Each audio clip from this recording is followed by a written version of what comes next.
हाँ जी, नमस्कार, जय हिंद। स्वागत है आप सभी का आपके अपने YouTube प्लेटफॉर्म राजस्थान क्लासेस पर। आइए दोस्तों, वनपाल, वनरक्षक और सेट एग्जाम के लिए सामान्य विज्ञान के मॉक टेस्ट हम लोग आज पढ़ने वाले हैं। और इस मॉक टेस्ट में दोस्तों आप कितने प्रश्न सही कर पाते हैं ये आपको भी देखना है। बहुत ज़रूरी है ये चीज़ पहचानना भी, ठीक है। तो आइए दोस्तों, बिना टाइम वेस्ट किए शुरू करते हैं। और अगर आप लोग पहली बार हैं, कोई आप में से कोई, तो ज़रूर है जो आप इसका स्क्रीनशॉट लीजिएगा। इसके अकॉर्डिंग हमारी क्लासेज होती है। इसका आप लोग इस टाइम टेबल को ज़रूर फॉलो करें। सुबह 7 बजे क्लास होती है, उसके बाद इंडिया जी के 9 बजे होती है, फिर करंट जी के 1 बजे होती है, सामान्य विज्ञान शाम 5 बजे होती है, राजस्थान जी के रात को 9 बजे होती है। तो ये अपना टाइम टेबल है दोस्तों, ठीक है। और आप हमें राजस्थान क्लासेज के नाम से गूगल में जाकर भी सर्च कर सकते हैं। दोस्तों आज आपके लिए 18 मॉडल पेपर अपलोड हो चुके हैं टोटली, ठीक है। तो आप इसको ज़रूर से ज़रूर डाउनलोड करें। कहाँ से कर रहे हैं? राजस्थान क्लासेज की वेबसाइट से। मैं आपको आखिर में बता दूंगा कि कैसे आपको डाउनलोड करने हैं, ठीक है। तो चलिए दोस्तों, आज का पहला क्वेश्चन आपकी स्क्रीन पर है और आपको काउंट भी करना है। इसमें हम लोग भौतिकी के क्वेश्चन भी पढ़ेंगे, इसमें हम लोग रसायन के क्वेश्चन भी पढ़ेंगे और इसमें हम लोग जीव विज्ञान के क्वेश्चन भी पढ़ेंगे, ठीक है। ओके सर, चलिए आज का पहला क्वेश्चन क्या कह रहा है कि ऑडियोमीटर से किसका मापन किया जाता है। देखिए दोस्तों, ऑडियोमीटर से ध्वनि के वेग का मापन करा जाता है या वायु के दाब का। राइट आंसर हो जाएगा ध्वनि का वेग। दोस्तों ऑडियोमीटर का जो प्रयोग किया जाता है, ध्वनि का वेग का मापन करा जाता है। और हम लोग बात करें ये जो गैस का दाब है ना, गैस का दाब किससे मापा जाता है? मैनोमीटर से मापा जाता है। याद रखना दोस्तों, गैस का दाब मैनोमीटर से मापा जाता है। और अगला क्वेश्चन आपकी स्क्रीन पर ये लीजिए, एक ही प्रकार के परमाणु से मिलकर बना पदार्थ क्या कहलाता है। देखिए दोस्तों, एक ही प्रकार के परमाणुओं से मिलकर बना पदार्थ जो है वो यौगिक कहलाएगा, मिश्रण कहलाएगा, या फिर द्रव, या फिर तत्व।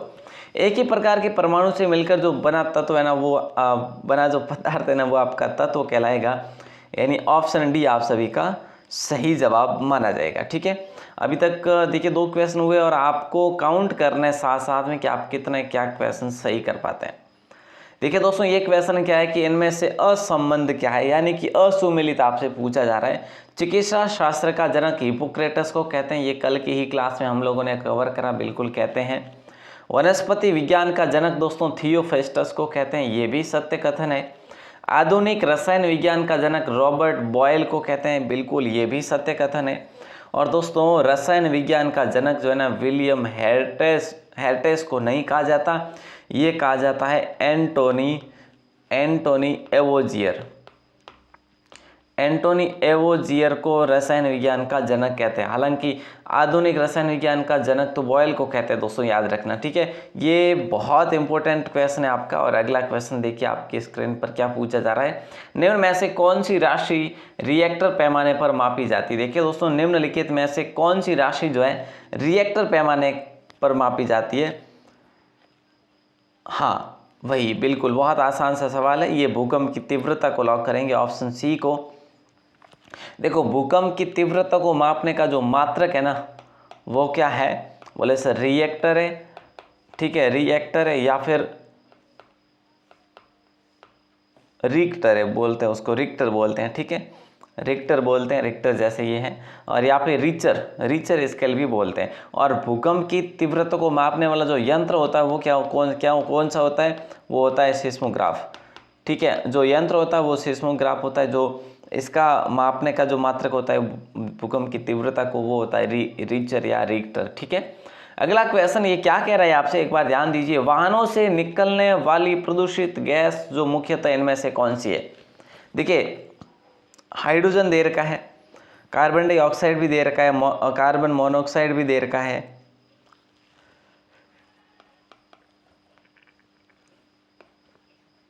केवल एक, केवल दो, केवल दो, तीन, और केवल एक, या केवल तीन, या उपरोक्त सभी। देखिए दोस्तों, ये सवाल लाजवाब है और जल्दी से जवाब दीजिए, क्या होगा इसका सही जवाब। आपने कहा सर कार्बन मोनोऑक्साइड होगा, यानी ये किस में है? ये ए ऑप्शन में, केवल तीन आप सभी का सही जवाब जाएगा और परफेक्ट जाएगा। अगला क्वेश्चन ये क्या कह रहा है, अगला क्वेश्चन कह रहा है कि तालाबों, झीलों आदि के जीवों का अध्ययन को क्या कहते हैं? तालाबों, झीलों आदि के जीवों, तालाब, झीलों आदि के जीवों के अध्ययन को दोस्तों हम लोग क्या कहते हैं? हम लोग कहते हैं लिम्नोलॉजी। दोस्तों याद रखना, लिम्नोलॉजी कहते हैं। ठीक है, ये जो आर्थिनोलॉजी है ना, इसमें हम लोग पक्षियों के अध्ययन करते हैं। पक्षियों का अध्ययन, पक्षियों का अध्ययन किस में होता है दोस्तों? ये होता है आर्थिनोलॉजी में। ठीक है, और यहाँ पर और क्या कुछ दे रखा है क्या? हर्पिटोलॉजी। हर्पिटोलॉजी की बात करें तो इसमें सरीसृपों का अध्ययन होता है हर्पिटोलॉजी में का अध्ययन। ठीक है दोस्तों, ये चीज़ आप लोग याद रखेंगे, बहुत अच्छा क्वेश्चन था। और अगला क्वेश्चन क्या कह रहा है? मनुष्य में परजीवी ग्रसन पैदा करने वाले कृमियों के अध्ययन को क्या कहता है? देखो, मनुष्य के अंदर परजीवी ग्रसन पैदा करने वाले कृमियों के अध्ययन को क्या कहते हैं, ये आपसे सवाल किया जा रहा है। और राइट आंसर आप सभी का हो जाएगा हेलमिन्थोलॉजी। हेलमिन्थोलॉजी। ठीक है सर, याद रखेंगे हम लोग, बहुत खूब। और दोस्तों अगर हम लोग ये भी बात कर लें कि मेलाकोलॉजी, अभी हमने देखा था एक ऑप्शन में भी पिछले क्वेश्चन में, तो मेलाकोलॉजी का मतलब मॉलस्क का अध्ययन, मॉलस्क का अध्ययन होता है दोस्तों। ठीक है, और हर्पिटोलॉजी अभी हमने पढ़ा, सरीसृपों का अध्ययन होता है। ठीक है, और इक्तियोलॉजी की बात करें तो इसमें मछली का अध्ययन होता है। तो दोस्तों ये चीज़ें आप लोग याद रखना। ठीक है, बहुत शानदार क्वेश्चन है। और आगे बढ़ते हैं, आइए मेरे साथ अगला क्वेश्चन देखेंगे। अगले क्वेश्चन की बात करें तो न्यूट्रॉन और प्रोटॉन के संख्याओं के योगफल को क्या कहते हैं? देखिए, न्यूट्रॉन और प्रोटॉन के संख्याओं के योगफल को हम लोग परमाणु संख्या कह लें या फिर द्रव्यमान संख्या कह लें? कौन सा कहेंगे सर? द्रव्यमान संख्या कह लीजिए आप। तो ऑप्शन बी को आप सभी लोग लॉक कर लो और मेरे साथ साथ आ जाओ आगे और अगले क्वेश्चन को देखेंगे। लोहे को इस्पात में बदलने के लिए कौन सी धातु मिलाई जाती है? देखिए दोस्तों, लोहे को इस्पात में बदलने के लिए इनमें से कौन सी धातु मिलाई जाती है? तो राइट आंसर आप सभी का हो जाएगा निकेल। निकेल धातु मिलाई जाती है इस्पात बनाने के लिए। ठीक है, तो हम लोग कह सकते हैं लोहा प्लस लोह धन निकेल बराबर इस्पात। ठीक है, इस्पात। तो ये चीज़ भी मिश्र धातु का हो जाएगा रूप इसका। और अगला क्वेश्चन आपकी स्क्रीन पर है। ठीक है, अगला क्वेश्चन क्या कह रहा है कि रंगने में काम आने वाला तीखा पदार्थ कौन सा है? इनमें से रंगने में जो काम आने वाला तीखा पदार्थ है ना, कैल्शियम हाइड्रोक्साइड है, एल्यूमिनियम सल्फेट है, जिंक फास्फेट है, कैल्शियम कार्बोनेट है। तो हम लोग ये कह सकते हैं कि जिंक फास्फेट को लॉक करेंगे,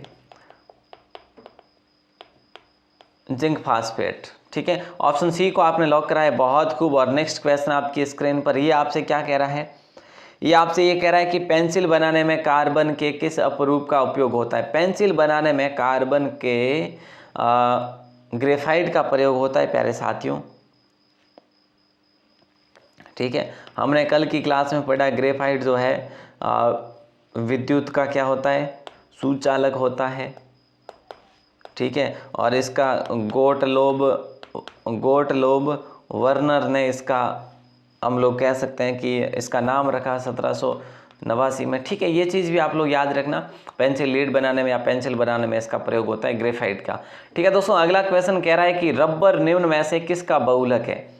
रबर जो है ना, इनमें से किसका बहुलक है? आइसोप्रीन का, प्रोपीन का, एथिलीन का या एसिटिलीन? रबर जो है दोस्तों, ये एथिलीन या आइसोप्रीन, किसको लॉक करें? आइसोप्रीन को लॉक कर देते हैं, यानी ऑप्शन ए बिल्कुल करेक्ट होगा। Next question show on your screen. और ये सवाल क्या कह रहा है? ये सवाल कह रहा है कि फलों के अध्ययन को क्या कहते हैं? देखिए दोस्तों, ये सवाल भी शानदार है और इसका आंसर क्या होगा?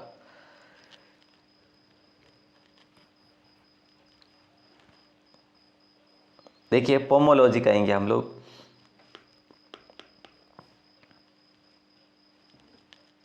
फलों के वैसे फलों के अध्ययन को कहते हैं, फलों के अध्ययन को। ठीक है, हालांकि हॉर्टिकल्चर भी, फलों की कृषि जो होती है ना, फलों की खेती करना हॉर्टिकल्चर कहलाता है, और सिर्फ फलों का अध्ययन जो है वो पोमोलॉजी कहलाता है। तो दोस्तों ये दोनों चीज़ें याद रखना। बाकी आगे आते हैं और अगले क्वेश्चन को देखते हैं। ईसीजी किस रोग का पता लगाने हेतु प्रयुक्त की जाती है? ईसीजी मस्तिष्क, हृदय, गुर्दा या फेफड़े। ईसीजी किसका पता लगाने के लिए दोस्तों, तो ईसीजी कहो या फिर कार्डियोग्राफ कहो। तो अगर कार्डियोग्राफ नाम आ गया है तो आप गलत नहीं करेंगे, हृदय से संबंधित है दोस्तों, ठीक है। हृदय गति जांचने के लिए इस ईसीजी का प्रयोग करा जाता है। और अगला क्वेश्चन, आइए अगले क्वेश्चन को देखें। तो अगला क्वेश्चन कह रहा है कि हृदय और फेफड़ों की आवाज़ सुनने के लिए डॉक्टर किस यंत्र का उपयोग करते हैं। देखिए दोस्तों, हृदय और फेफड़ों की आवाज़ सुनने के लिए डॉक्टर किस यंत्र का प्रयोग करते हैं, यह आपसे सवाल किया जा रहा है। तो आप सभी किसको लॉक करेंगे, स्ट्राबास्कोप को या स्टेथोस्कोप को या स्टीरियोस्कोप या स्पेक्ट्रोमीटर। तो दोस्तों हम लोग बात करेंगे ऑप्शन बी के, हृदय और फेफड़ों की आवाज़ सुनने के लिए डॉक्टर स्टेथोस्कोप, उसको क्या बोलते हैं, स्टेथोस्कोप के माध्यम से हमारे शरीर के भीतर जो भी हृदय की आवाज़ होती है, धमनी की धड़कन होती है आदि को वो सुनते हैं कौन, डॉक्टर, किससे, स्टेथोस्कोप से। ओके सर, याद रखेंगे आज से। और जाते ही कहेंगे डॉक्टर साहब आपका स्टेथोस्कोप कहाँ है, वो लाओ और है जो मेरी धड़कन को चेक करो, है ना। तो चलिए जल्दी से जवाब दीजिए। अगला क्वेश्चन आपकी स्क्रीन पर, यानी कि मेरे कहने का आशय ये है कि हम जाके अब सीधा ऐसा ही बोलेंगे कि वो आपका स्टेथोस्कोप लाओ, है ना। तो वो भी देखेंगे कि नाम तो हमने भी अभी अभी पढ़ा था, अभी अभी सीखा है और इनको कैसे पता है कि नहीं। बिल्कुल सही बात है। तो बताइए आंसर क्या होगा इसका।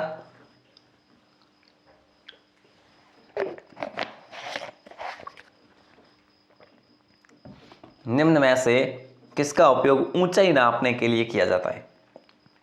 निम्न में से किसका उपयोग ऊंचाई मापने के लिए किया जाता है, तो ये किया जाता है अल्टीमीटर का प्रयोग। अल्टीमीटर का उपयोग दोस्तों कहाँ पर किया जाता है, ऊंचाई नापने के लिए किया जाता है, ठीक है। ओके सर, अगला क्वेश्चन कह रहा है कि कौन सा उपकरण हवा का दबाव नापने के काम आता है। इनमें से जो कौन सा उपकरण है वो हवा का दबाव नापने के काम आता है।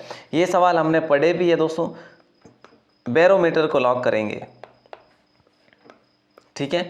बैरोमीटर यानी ऑप्शन सी आप सभी का लॉक हो जाएगा। और अगला क्वेश्चन भी देखेंगे हम लोग। अगला क्वेश्चन कह रहा है कि निम्न में से किसके उत्सर्जन से समभारिक का निर्माण होता है। निम्नलिखित में से किसके उत्सर्जन से समभारिक का निर्माण होता है। तो दोस्तों इस समभारिक का निर्माण होता है आपकी बीटा किरण से, यानी ऑप्शन सी आप सभी का सत्य कथन हो जाएगा। और अगला क्वेश्चन आपकी स्क्रीन पर है।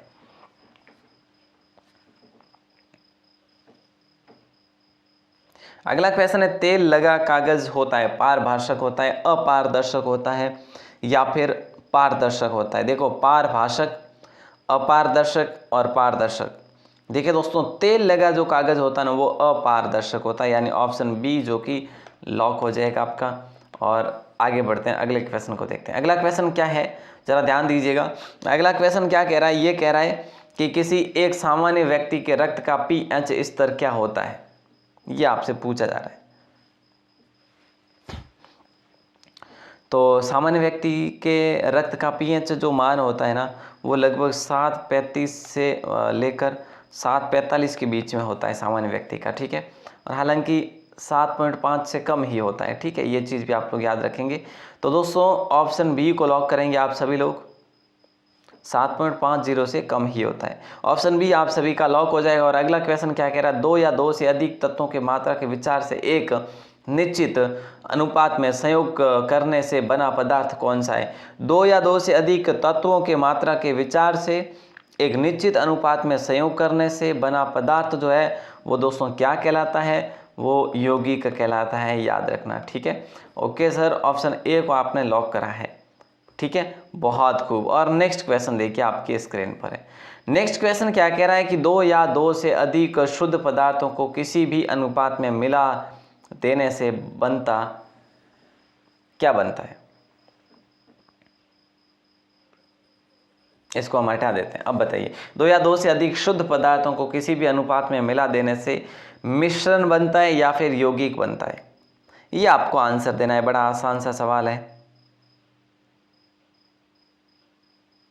सर। मिश्रण बनेगा, ऑप्शन सी को लॉक करेंगे। अभी हमने क्या पढ़ा, मात्रा के विचार मतलब अधिक तत्वों के मात्रा के विचार और निश्चित अनुपात में जो संयोग है वो तो यौगिक है। और ये क्या है, ये शुद्ध पदार्थों को किसी भी अनुपात में मिला देने से मिश्रण बनता है, याद रखना। अगला क्वेश्चन कह रहा है कि ताम्र की डिस्क में एक छेद है, यदि डिस्क को गर्म किया जाए तो छेद का आकार बड़ा होगा या घटेगा या उतना ही रहेगा या पहले बढ़ता है और फिर घटता है। ये कौन सी बात होगी, ये भी नहीं है। यहाँ पे राइट आंसर हो जाएगा घटता है, यानी कि ऑप्शन बी को लॉक करेंगे आप सभी लोग। और अगला क्वेश्चन ये आपसे क्या कह रहा है, ऑस्टियोलॉजी का अध्ययन करा जाता है। देखिए दोस्तों, ऑस्टियोलॉजी का अध्ययन जो है ये कोशिका संरचना के लिए किया जाता है या फिर आँखों के लिए या नमक, ये नमक क्या आ गया, नमक हो गया, नमक होगा, ठीक है। और ऑस्टियोलॉजी का अध्ययन करा जाता है अस्थियों के लिए, यानी कि अस्थियों के बने जो कंकाल है, कंकाल के अध्ययन को, ठीक है। तो अस्थियों से संबंधित है ये, याद रखना दोस्तों। शानदार क्वेश्चन है। और अगला क्वेश्चन आपकी स्क्रीन पर है, ये क्या कह रहा है, क्रायोजेनिक किससे संबंधित विज्ञान है।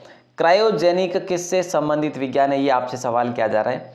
तो ये आपका हो जाएगा निम्न तापमान से संबंधित है क्रायोजेनिक, ठीक है। क्रायोजेनिक किससे संबंधित है, निम्न तापमान से संबंधित है। और अगला क्वेश्चन आपसे कह रहा है कीट विज्ञान अध्ययन है। कीट विज्ञान अध्ययन है, देखिए किसका अध्ययन है, पक्षियों का, कीटों का, जीवाश्मों का या फफूंद का। तो देखिए दोस्तों, कीट विज्ञान अध्ययन है ये आपके कीटों का, ठीक है। बड़ा आसान सा सवाल था, इसके अंतर्गत कीट विज्ञान का करा जाता है अध्ययन। और अगला क्वेश्चन ये लीजिए, ओडोमीटर का संबंध किससे है। देखिए दोस्तों, हमने अभी पढ़ा था ऑडियोमीटर, एक ओडो नहीं था वो ऑडियोमीटर था।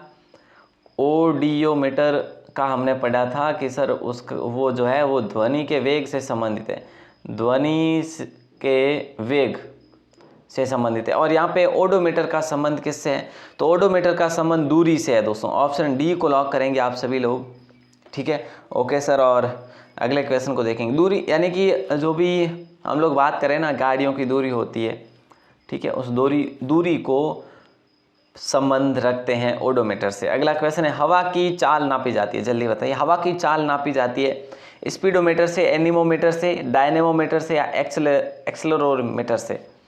तो देखिए,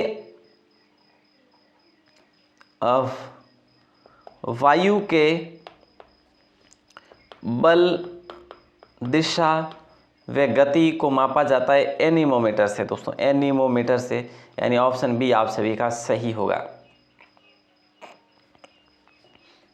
अगला क्वेश्चन आपसे पूछा जा रहा है, अगला क्वेश्चन आपसे कह रहा है कि अति सूक्ष्म वस्तुओं के आवर्धन के लिए किस यंत्र का उपयोग किया जाता है। देखिए दोस्तों, अति सूक्ष्म वस्तुओं के आवर्धन के लिए किस यंत्र का प्रयोग किया जाता है, तो इनमें से माइक्रोस्कोप का प्रयोग करा जाता है सूक्ष्म वस्तुओं को बड़ा देखने के लिए, ठीक है। जो बारीक बारीक वस्तु होती है और उसको बड़ा देखने के लिए माइक्रोस्कोप का प्रयोग करा जाता है, ठीक है। अगला क्वेश्चन है, रेडियो एक्टिविटी की परिघटना की खोज किसने करी। सीधा सा सवाल है, रेडियो एक्टिविटी की खोज जो है ना वो किसने करी, वो बैकेरेल ने करी दोस्तों, याद रखना। ये सवाल आपका और भी आ सकता है आपके किसी भी क्लास में, तो इसको अच्छे से रट लो। रेडियो एक्टिविटी की खोज बैकेरेल ने करी थी। अगला क्वेश्चन देखिए आपकी स्क्रीन पर है।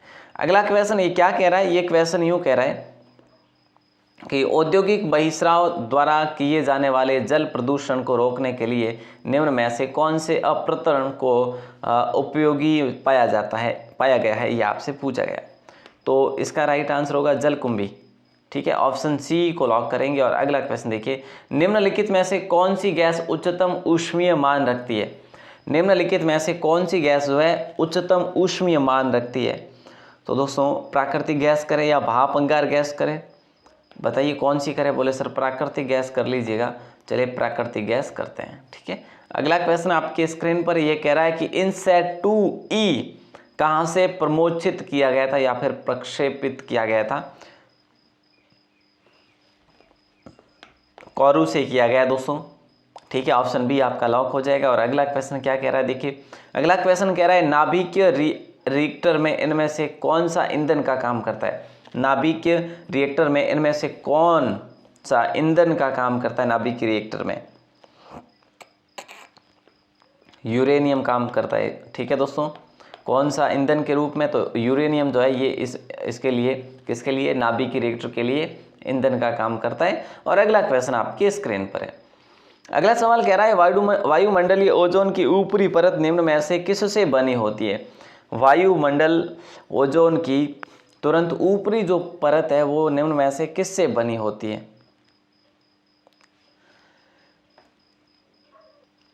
ये दोस्तों देखो, ऑक्सीजन में पराबैंगनी किरणों की, या ऑक्सीजन में अणुओं का संयोजन है, या ऑक्सीजन का उच्च दाब में आना, या वायुमंडल में ऑक्सीजन पर नाइट्रोजन की क्रिया। तो हम लोग लॉक करेंगे ऑप्शन बी को, नाइट्रोजन में अणुओं का संयोजन। ठीक है, इस संयोजन से ही ये वायुमंडल ओजोन की ऊपरी सतह बनी हुई है। नेक्स्ट क्वेश्चन आपसे कह रहा है कि निम्नलिखित में से वह कंपनी कौन सी है जिसने ट्रांजिस्टर रेडियो का आविष्कार करा? निम्नलिखित में से वह कंपनी कौन सी है जिसने ट्रांजिस्टर रेडियो का आविष्कार करा? ट्रांजिस्टर रेडियो का आविष्कार दोस्तों किसने करा ये आपको बताना है। तो सोनी कंपनी जो है इसने ट्रांजिस्टर रेडियो का आविष्कार करा, यानी कि ऑप्शन ए आपने लॉक करा है। और अगला क्वेश्चन भी आपकी स्क्रीन पर है और ये कह रहा है कोयले की किस किस्म में मूल पादप द्रव के अभिज्ञेय अवशेष पाए जाते हैं? कोयले की किस किस्म में मूल पादप द्रव्य के अभिज्ञेय अवशेष पाए जाते हैं? तो प्यारे साथियों, राइट आंसर आप सभी का क्या हो जाएगा? आपने कहा सर ऑप्शन सी हो जाएगा, पीट को लॉक करेंगे।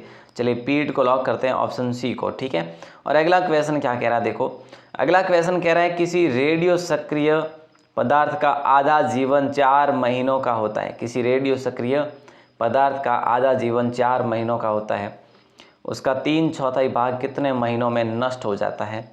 ये आपसे सवाल किया जा रहा है और राइट आंसर आप सभी का होगा 8 महीने। दोस्तों ये रटन विद्या है, रटन पद्धति है, उसको रट लीजिएगा। और अगला क्वेश्चन आपसे कह रहा है, अगला क्वेश्चन क्या कह रहा है, किसी प्रतिचित्र में शीतल प्रणाली सदैव शीर्ष पर होनी चाहिए, या तली में होनी चाहिए, या फिर मध्य में होनी चाहिए, या फिर कहीं भी हो सकती है? तो शीर्ष पर होनी चाहिए दोस्तों, शीर्ष पर। ठीक है, किसी प्रतिचित्र में शीतल प्रणाली सदैव शीर्ष पर होनी चाहिए, यानी ऑप्शन ए को आपने लॉक करा है। बहुत खूब दोस्तों, अब आपने ये जो सवाल देखे हैं ये आपके 39 या 40 सवाल थे।